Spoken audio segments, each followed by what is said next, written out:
नमस्कार मंडळी, माझं नाव प्रमोद रानडे आहे. आता आपण जो व्हिडिओ करतोय तो ऑपरेटिंग कॅश फ्लोचा व्हिडिओ करतोय. ऑपरेटिंग कॅश फ्लो म्हणजे काय, तर नेट प्रॉफिट जो तुमचं दाखवते कंपनी, तर तेवढे प्रॉफिट आतमध्ये आलेत की नाही तुमचे. ओके, कंपनीच्या बँक बॅलन्समध्ये आलेत की नाही, तर त्याच्यासाठी ऑपरेटिंग कॅश फ्लो खूप महत्त्वाचा पॅरामीटर असतो. नुसते पेपर प्रॉफिट बघून उपयोग नसतो. ओके, म्हणजे ज्याला काहीच माहिती नाही ते ठीक आहे, कंपनीचे प्रॉफिट झाले की नाही बघेल, पण ज्याला अजून आतली माहिती पाहिजे असेल तर तो म्हणू शकतो की ऑपरेटिंग प्रॉफिट किती आहे बाबा, तुला 100 कोटी प्रॉफिट झाला, पण ऑपरेटिंग कॅश फ्लो किती आहे, तर त्याच्याबद्दल आपण आता व्हिडिओ करतोय. ओके, डेटाबेसच आहे हा. आणि आता 2026चा आपण ऑपरेटिंग कॅश फ्लो इथे बघतोय. आय कॉलममध्ये तुम्ही बघा, तो सगळ्यात जास्त ऑपरेटिंग प्रॉफिट कोणाला झाला आहे, तर एअरटेलला झाला आहे. 1,22,000 कोटी 2026ला ऑपरेटिंग कॅश फ्लो. गेल्या वर्षी होता 98,000 करोड. ओके, आणि याचा PBT किती आहे 2026चा, 48,000 करोड आहे, 48,596. आणि गेल्या वेळेला होता 36 ना, समथिंग लाईक दॅट, 36,972. तर असा हा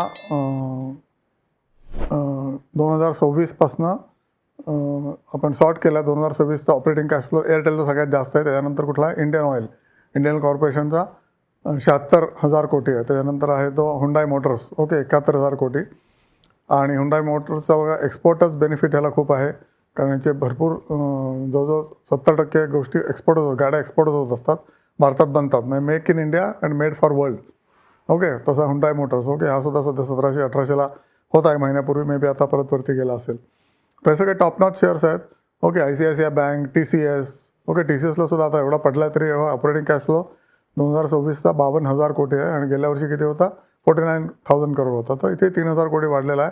आणि प्रॉफिटेबिलिटी याची PBT किती होता, गेल्या वर्षी 65,200 होता. आणि 2026ला पण 65,500, म्हणजे स्टॅटिक आहे. ओके, पण ऑपरेटिंग कॅश फ्लो जबरदस्त आहे. त्यामुळे तुम्हाला जर शेअर घ्यायचा असेल, ऑपरेटिंग कॅश फ्लोकडे बघून जर तुम्हाला घ्यायचं असेल, ऑब्व्हियसली की बँकेत कॅश आली की नाही कंपनीच्या, तर obviously you see this column I, TCS, त्यानंतर स्टेट बँक ऑफ इंडिया, त्यानंतर coal India, phenomenal cash flow एका वर्षामध्ये 43,200 कोटी. नंतर NTPC 41,000 कोटी. ओके, वेदांता डिस्कंटिन्यूड ऑपरेशनपासून 39,000. आणि there are some continued operation आहे, ते डिवाईड केलेलं नाही आहे, त्यामुळे you see only one row. Vedanta limited, जुना Vedanta limited 39,500 operating cash flow. Infosys 34,500 crore. त्याच्यानंतर आहे इन्फोसिस, झाल्यानंतर PNB, येस बँकसुद्धा आता वाढायला लागलेला आहे. ऑपरेटिंग कॅश फ्लो यांचा चांगला आला आहे. अडानी पॉवरचा सुद्धा 20,000 कोटी ऑपरेटिंग कॅश फ्लो.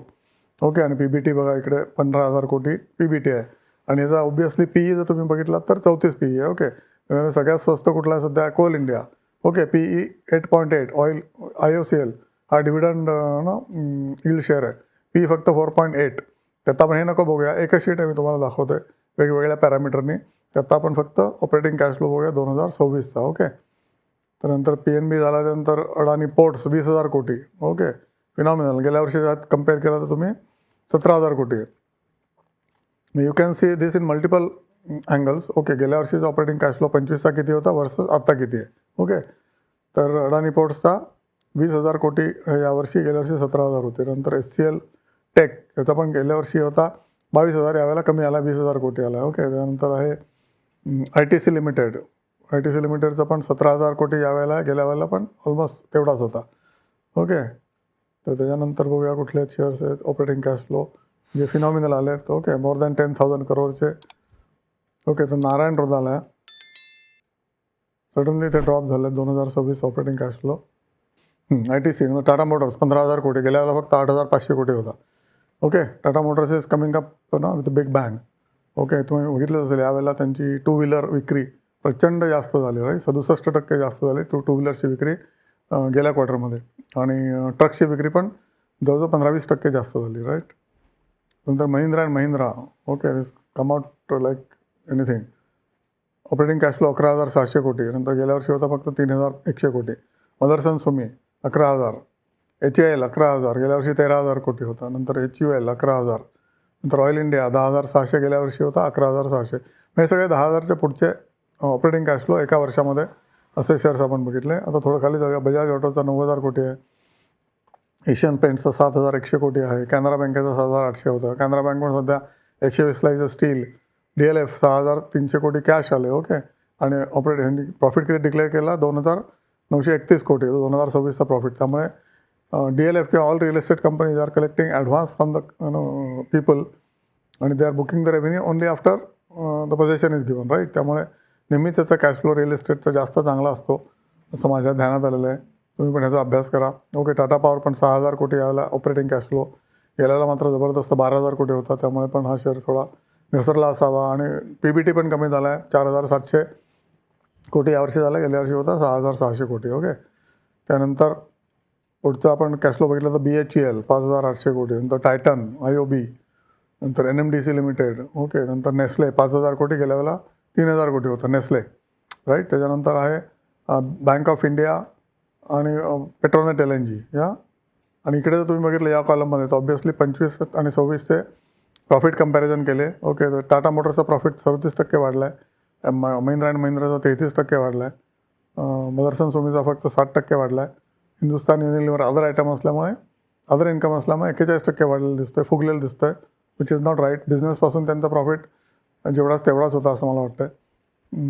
2026 आणि 2025ची कंपॅरिझन केली तर बजाज ऑटो 18% वाढला आहे, कॅनरा 11% वाढला आहे, एशियन पेंट्स 13% वाढला आहे, DLF 30% प्रॉफिट वाढला आहे. Real estate is in boom, एका वर्षात 30% प्रॉफिट ग्रो झाला आहे.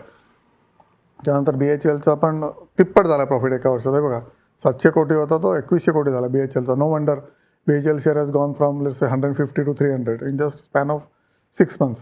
हे आधी कळायला लागतं तुम्हाला की जसं त्यामुळे शेअर वरती जातो तसं तुम्ही हळूहळू घेऊ शकता.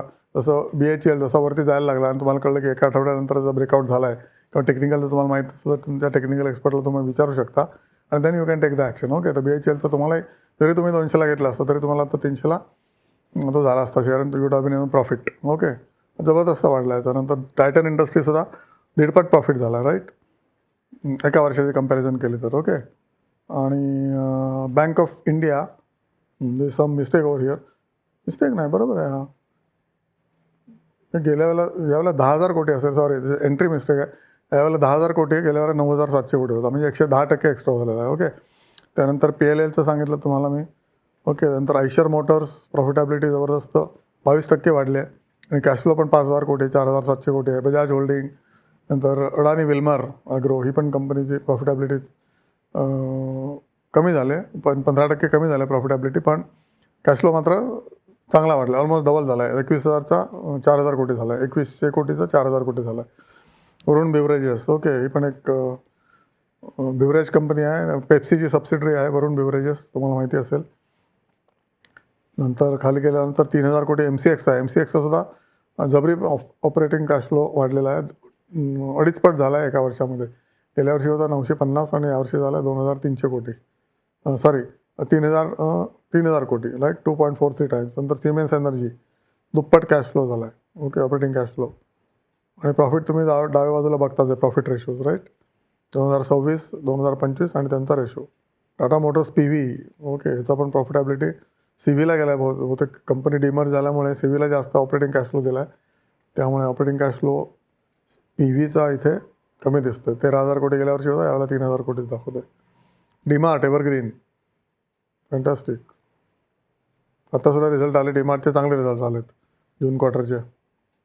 त्यानंतर सेंट्रल बँक ब्रिटानिया, नंतर डाबर, SRF, बघा 2-2 हजार कोटी एका वर्षाला प्रॉफिट काढतात आणि प्रॉफिट म्हणजे ऑपरेटिंग कॅश फ्लो काढतात.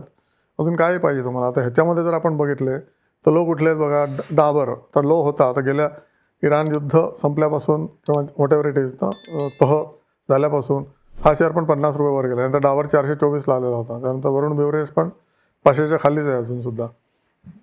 AWL ॲग्रो याचा प्रॉफिट पडला आहे, पण हा सुद्धा विल्मर ग्रुपचा असल्यामुळे मे बी घेण्यासारखा आहे, फॉरेन कंपनी. नंतर बजाज होल्डिंग हा अजूनही 10,200-500लाच आहे. नंतर IOB 33-34ला उत्तम आहे, घेण्यासारखा आहे. प्रॉफिटॅबिलिटी बघा IOBची 38% वाढलेली आहे एका वर्षामध्ये, राईट. नंतर DLF हा पण अजूनही म्हणजे 900-1000वरनं 700-800च्या सुमारास असेल, प्रॉफिटॅबिलिटी 30% वाढलेली आहे. नंतर कॅनरा बँक, ओके, हा सुद्धा 120-125ला घेण्यासारखा आहे. टेक्निकल बघूनच घ्यायचं आहे आणि सध्या तर ट्रेडिंग मार्केट आहे. ट्रम्प कधी काय बोलेल, कधी परत टेरिफ लावेल, कधी परत हॉर्मोजवरनं शिव्या शाप देईल, यू नेवर नो. त्यामुळे तुम्हाला 20% 10 दिवसात प्रॉफिट झाला किंवा 15%, 5% जरी झाला तरी तो विकायच्या मागे लागलं पाहिजे. Okay, just trade. HCL tech अजूनही लोलाच आहे, राईट. त्यानंतर इन्फोसिस 1,000ला, ओके 34,000 कोटी कॅश प्रॉफिट बनवते, 1,000 रुपयाला काय वाईट आहे? ओके, ही कंपनी काय डुबणार नाही आहे किंवा राईट ऑफ होणार नाही आहे. PNB 100 रुपयाला काय वाईट आहे? टेक्निकल एक्सपर्टलाच विचारून घ्या, सोचकर समजकर. पण तुम्हाला माझं दाखवायचं काम आहे की एवढे मजबूत कॅश प्रॉफिट आहेत, करोडो रुपयांचा, कोटी रुपयांचा. ओके, पण शेअर अजूनही खाली आहेत. NTPC परत 344ला आला आहे. 39,000 कोटी 41,000 कोटी कॅश फ्लो आहे एका वर्षाचा, ऑपरेटिंग कॅश फ्लो. आणि PBT आहे 22,000 कोटी. नंतर TCS 2,000 रुपये, 52,000 कोटी ऑपरेटिंग कॅश फ्लो आणि 65,000 कोटी PBT.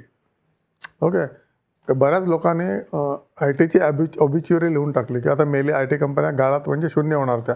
ओके, लिक्विडेट होणार म्हणजे बँकरप्ट होणार, पण असं अजिबात होणार नाही आहे. आताची अपॉर्च्युनिटी असं मला वाटतं, I mean that camp who is saying IT will definitely survive, it may take another 1 year, but yes it is here to stay. TCS, Hyundai motors, okay 1819ला. एअरटेल अजूनही 1,800 रुपयाला असतात, घेण्यासारखं आहे. एअरटेलला काही मरणच नाही, रोजचं आपल्याला जे जेवण लागतं तसं एअरटेलचंच आपल्याला डेटा पण लागतो, त्यामुळे एअरटेलला काही मरण नाही.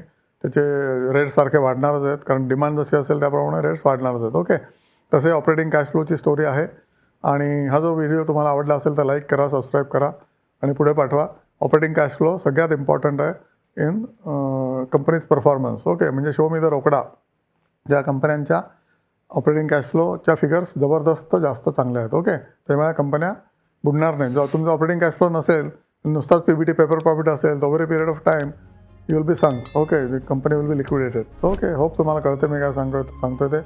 So like it, share it आणि फॉरवर्ड करा आणि God bless you. Thank you so much.